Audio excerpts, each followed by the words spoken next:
Now, what can you do as an employer, HR representative, or an executive to make sure that you eliminate as much of the liability as you possibly can?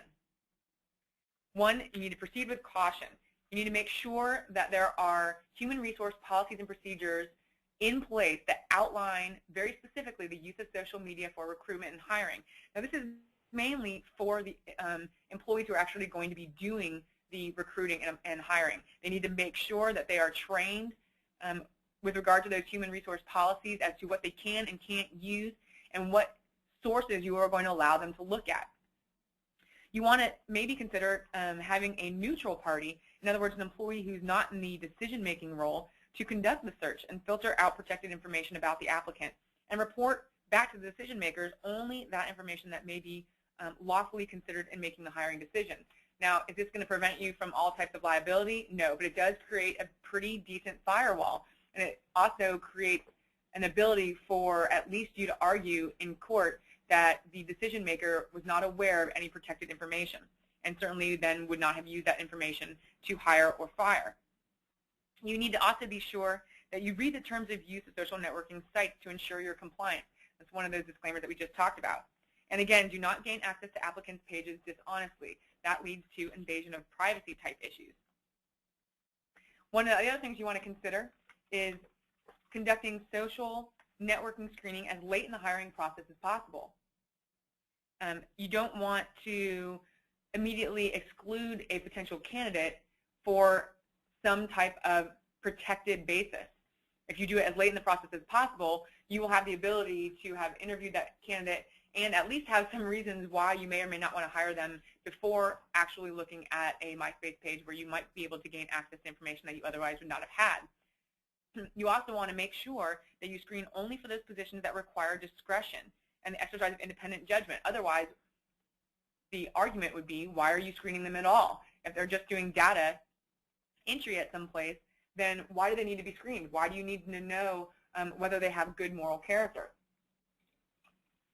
In fact, the EEOC guidelines regarding screening states that each test used for screening process should be relevant to the job being filed and analyzed for any adverse impact. So when you're going to look at the very latest stage possible at somebody's social media website, you want to make sure that the information that you are actually looking for and actually reviewing the content of has some relevance to that individual's job that they're applying for. You also want to consider giving notice to all applicants that you will be using social media sites to investigate the background of individuals.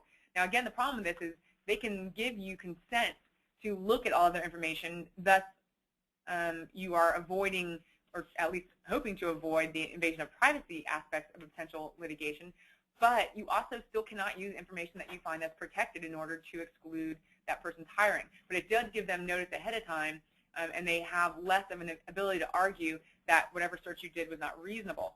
In fact, there are some colleges and universities that require such type of notice if you're going to do on-campus recruiting.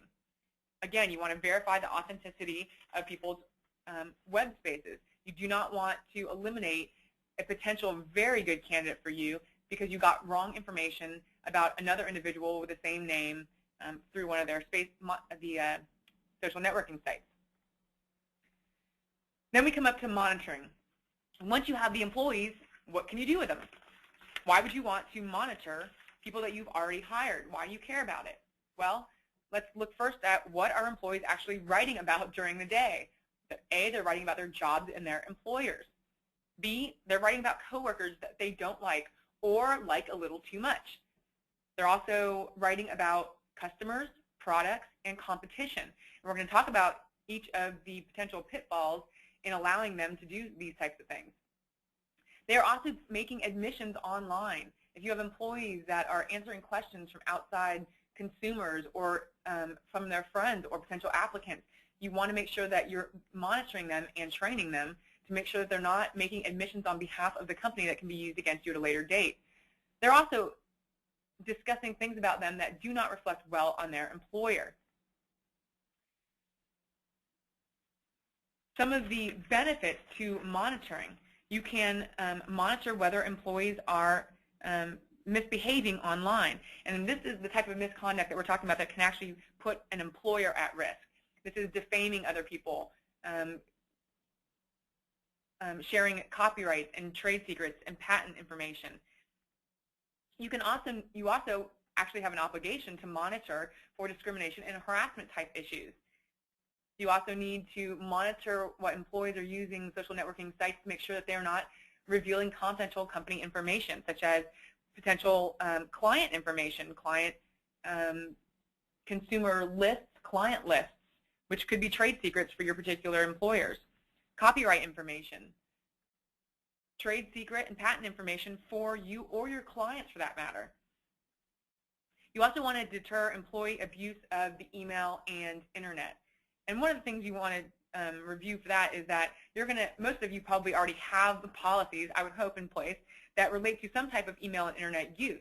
You don't want your employees abusing those types of policies, because then it can become an epidemic, and as we'll see a little bit later, it can also be very costly for your employer. Cyber smearing, which involves defamation and libel online.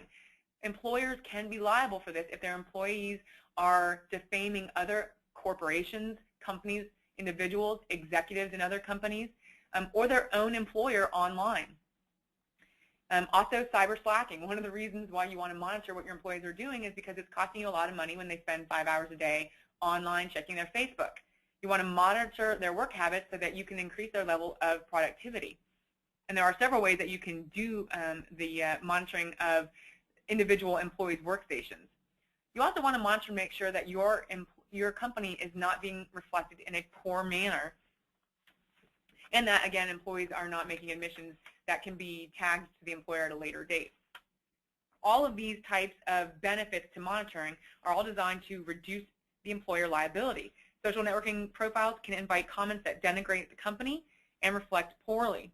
And additionally, one of the big concerns, especially for employers or the UHR managers who have companies where there's a lot of technology or proprietary information, want to make sure that even on people's MySpace pages at home, they're not talking about their workday and actually revealing information that shouldn't be revealed. Now imagine that you've decided to check profiles of employees on social media sites, and that's because you have some extra time and you've just realized how to use them. And you pull up some of your employees. Now this particular human resource manager pulled up the name of one of their employees. This happens to be a Burger King.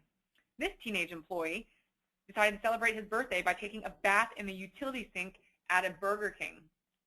Now you say, well, what might be wrong with that other than you've got an employee who's clearly not within the course and scope of his employment?